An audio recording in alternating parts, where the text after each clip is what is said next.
தேவன் என்னுடைய குறைவுகளை எல்லாம் கிறிஸ்து இயேசுவுக்குள் மகிமையிலே நிறைவாக்குவார். தம்முடைய ஐஸ்வர்யத்தின்படி நிறைவாக்குவார். அவர் ஐஸ்வர்யமானா இருக்கிறபடினால அவர் உங்களை நிறைவாக்க வல்லவரா இருக்கிறார். நாம எப்பவுமே நம்மளுடைய சுயத்தை மட்டுமே நம்ப கூடாது. நான் வளைய போட்டேன், நான் பிரயாசப்பட்டேன், எனக்கு எதுவுமே கிடைக்கல. உங்களுடைய பிரயாசம் இல்ல, அவர் உங்களுக்கு சொல்றாரு, நான் உன்னை ஐஸ்வர்யமானாக்குவேன், உன் படகு நிரம்பத்தக்கதாக நான் உனக்கு கொடுப்பேன். அவர் சொல்லும் போது அந்த வார்த்தையை விசுவாசித்து போகும்போது அவர் நிச்சயமாய் உங்களை ஆசீர்வதித்து பெருக பண்ண வல்லவரா இருக்கிறார். நம்மளுடைய செய்கை அந்த விஷயம், அவருடைய கிரியை தான் விஷயம், அவருடைய வார்த்தை தான் விஷயம். நம்ம கிட்ட ஒண்ணுமே இல்லை, நம்ம வெறுமனே பிரயாசப்படுறதுல பிரயோஜனம் இல்லை. அவரோட வார்த்தையோடு கூட நம்ம போகும்போது நம்மளுடைய பிரயாசத்துக்கு ஒரு பலன் உண்டு. தேவனுடைய வார்த்தைக்கு என்ன ஒரு வல்லமை உண்டோ, கர்த்தராகிய இயேசு கிறிஸ்துடைய வார்த்தைக்கும் குமாரனாகிய தேவனுடைய வார்த்தைக்கும் அதே வல்லமை உண்டு. ஏன்னா அவருடைய தன்மையின் சொரூபமாய்தான் இவர் இருக்கிறார். அவர் சொல்ல எப்படி எல்லாம் நடக்குதோ அதே போல இயேசு கிறிஸ்து சொல்லும் போது எல்லாம் நடக்கிறது. ஆதியில எலியாவை பஞ்ச காலத்துல சாரிபாத் வீட்டுல வச்சு ஒரு கைப்பிடி மாவும் கொஞ்சம் எண்ணெய் வச்சு 3 வருஷ காலம் திருப்தியாய் அவங்களை போஷித்தார் தேவன். அந்த மாவு ஒரு கைப்பிடி மாவு தான் சொன்னா, ஆனா அந்த ஒரு கைப்பிடி மாவை வச்சு 3 வருஷம் சாப்பிட்டாங்க. மாவும் குறையில, எண்ணெயும் குறையில. 3 வருஷம் அவரும் அவர் குடும்பத்தாரும் எலியாவும் திருப்தியாக சாப்பிட்டார்கள். அதே போல இயேசு என்ன செய்தார்? 2 மீனை கொண்டு 5000 பேரை திருப்தியாக போஷித்தார். நம்ம அந்த திருப்தியாக அப்படின்ற வார்த்தையை எடுக்கணும். யாரும் குறைவாக சாப்பிடல, எல்லாரும் திருப்தியாக சாப்பிட்டாங்க. அது மட்டும் இல்ல, 12 கூடை நிறைய மீதம் எடுத்தார்கள்.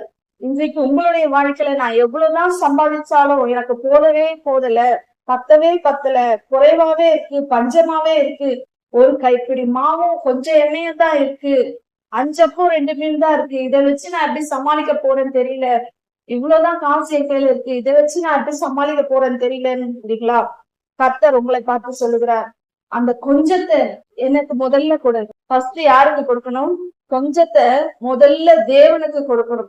எவ்வளவு கொஞ்சமா இருந்தாலும் முதல்ல தேவனுக்கு கொடுக்கும் போது அதை அதிகமாய் ஆசீர்வதிக்க அவர் வல்லவராயிருக்கார். தாய் பார்த்துக்கிட்டவே என்கிட்ட ஒரு கைப்பிடி மாவும் கொஞ்சம் எண்ணெயும் தான் இருக்கு அப்படின்னு சொல்லும் போது எலியா என்ன சொன்னாரு?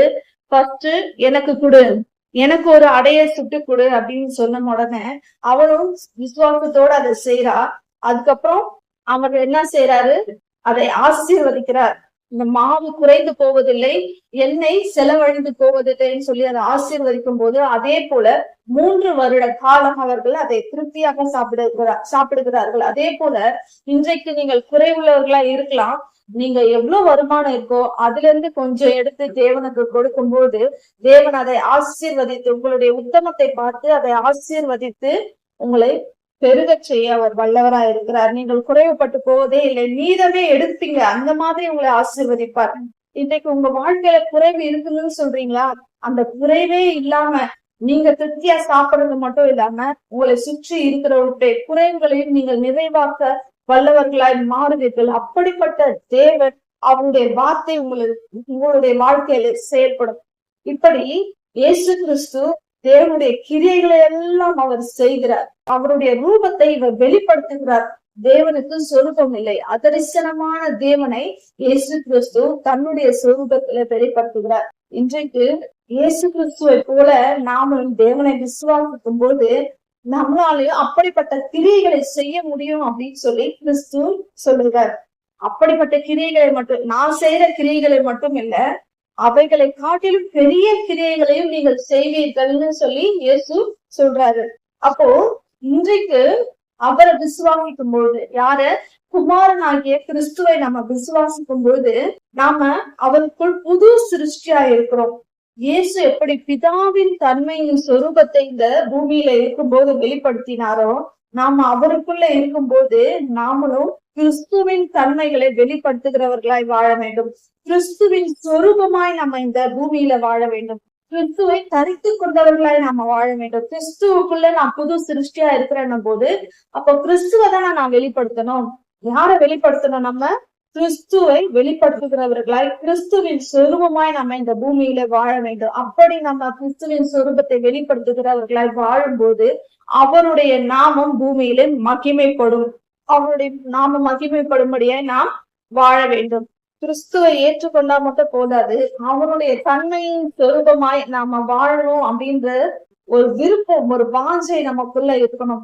அந்த வாஞ்சை இருந்தா மட்டும் போதாது, கிறிஸ்துவை கிறிஸ்து எப்படி வாழ்ந்தாரு, எப்படி இருந்தாரு அப்படின்ற காரியங்களை அதிகமா தேடி தேடி வாசித்து அவரை போல நான் எப்படி மாற முடியும் அப்படின்றத தினந்தோறும் ட்ரை பண்ணும் போதுதான் நம்மளால மாற முடியும்.